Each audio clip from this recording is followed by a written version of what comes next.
All right, Coach Hayes, talk about this game. It was a rough tumble. This is the hardest 30-point win I've ever had in my life. They were up 19 at the half, and we finished with a 30-point win.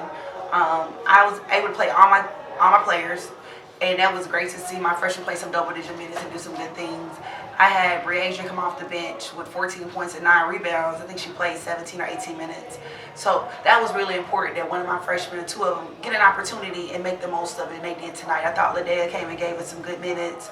Amari Dennison did as well. McKenna Mpoenge, they all came in and did their job. So I was pretty pleased with the win, but it was tough because down the stretch we got a little sloppy. We gave up 17 offensive rebounds. That shouldn't happen ever, but we relaxed. And so that's what we're working on, being consistent and not relaxing as much.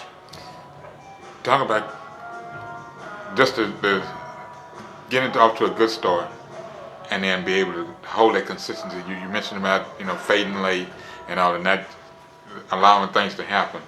But little things happen that transpire along the way to put to any team pretty much when they're getting into a flow and all, and you got a big lead. It's kind of hard to keep anybody's kids focused, especially late. Well, what we're going to do is we'll go back and watch film, we'll break it down, and we'll grade it.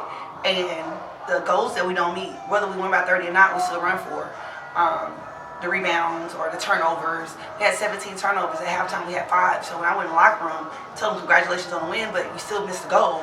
Your goal is 15 turnovers or less. So that's the only way I can keep them consistent, by staying on the things that I know will win games. 15 turnovers or less plus 10 rebounding, which we did not have that. Make more free throws than they attempt. We did not have that. We played good, but we didn't play good enough to meet the goals that we want for our team to be consistent.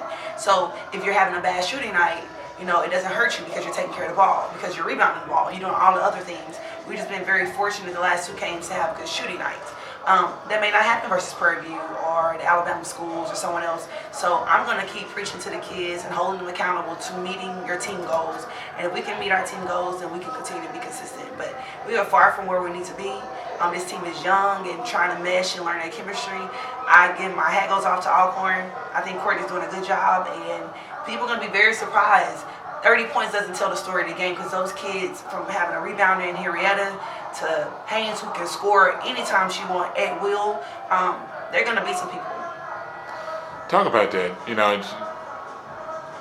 The swag is the swag, but it changes from game to game. Instead of it may be a 4 or 5 teams or 2 or 3 teams that consistently win year in year out.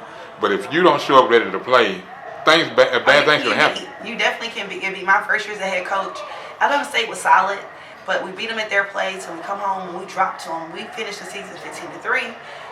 We should have went into Southern with 1 loss, and then if we lose at Southern, who was really good, we would have tied for the title. Well, we lose the title because we dropped to State, because we were comfortable.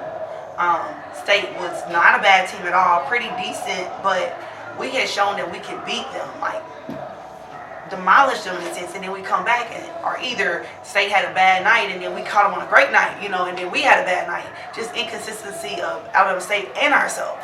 So the SWAC is going to be interesting this year, because I know Grambling they coming. Jackson State and Alabama State went in overtime the other night. I think someone shot 30 free throws, the other team shot 40. It's crazy because they play 14 players. I can't remember the personnel of 14 players. They both did, and they won I think Jackson won in overtime.